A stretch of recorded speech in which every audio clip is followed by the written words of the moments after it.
యాదాద్రి భువనగిరి జిల్లా యాదగిరిగుట్టలోని శ్రీ లక్ష్మీ నరసింహస్వామిని తెలంగాణ జాగృతి అధ్యక్షురాలు ఎమ్మెల్సీ కల్వకుంట్ల కవిత దర్శించుకున్నారు. జాగృతి అనేది సివిల్ సొసైటీ ఆర్గనైజేషన్లో ఉన్నప్పటికీ రాజకీయాల గురించి తప్పకుండా మాట్లాడతానని, ప్రజలకు మేలు జరగాలంటే పార్టీలు అవసరం అనేది తప్పనిసరి కాదన్నారు.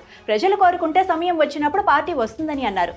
జాగృతి పార్టీగా మారటం పెద్ద విషయం కాదని, కానీ అది సమయం, సందర్భం, ప్రజల అవసరాలపై ఆధారపడి ఉంటుందని కవిత స్పష్టం చేశారు. నగర శివారులోని పోచారం ఐటీ కారిడార్లో గో సంరక్షణ కార్యకర్త సోనూ సింగ్ అలియాస్ ప్రశాంత్ సింగ్ కాల్పుల ఘటనను హిందూ సంఘాలతో పాటు బీజేపీ, బీజేవైఎంలు తీవ్రంగా ఖండించాయి. ఈ ఘటనకు బాధ్యులైన నిందితులను వెంటనే అరెస్టు చేసి కఠిన శిక్ష పడేలా చేయాలని డిమాండ్ చేస్తున్నారు. ఈ రాష్ట్రంలో మతోన్మాద అల్లర్లను ప్రేరేపిస్తూ హిందువులను అణచివేసేలా నిరంకుశంగా కాంగ్రెస్ ప్రభుత్వం వ్యవహరిస్తోందని ఆరోపించారు. ఇదే విషయమై తాము డీజీపీకి మెమొరాండం ఇవ్వడానికి వస్తే పోలీసులు అడ్డుకొని అరెస్ట్ చేశారని రాష్ట్ర బీజేపీ అధ్యక్షుడు రామచంద్రరావు ఆరోపించారు. తెలంగాణలో కమిషన్ల కోసం మంత్రులు కొట్లాడుకుంటున్నారని మాజీ మంత్రి బీఆర్ఎస్ వర్కింగ్ ప్రెసిడెంట్ కేటీఆర్ సంచలన వ్యాఖ్యలు చేశారు.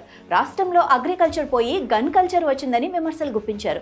రేవంత్ రెడ్డి పాలనలో అరాచకం నడుస్తోందని, కాంగ్రెస్ తెలంగాణ ప్రతిష్టను దెబ్బతీస్తోందని మండిపడ్డారు. కాంగ్రెస్ నేతలు ఐఏఎస్, ఐపీఎస్ అధికారులను బెదిరిస్తున్నారని, అవినీతి విలయతాండవం చేస్తోందని ఆరోపించారు. ముఖ్యమంత్రి నివాసం సెటిల్మెంట్లకు అడ్డాగా మారిందని ఆయన ధ్వజమెత్తారు.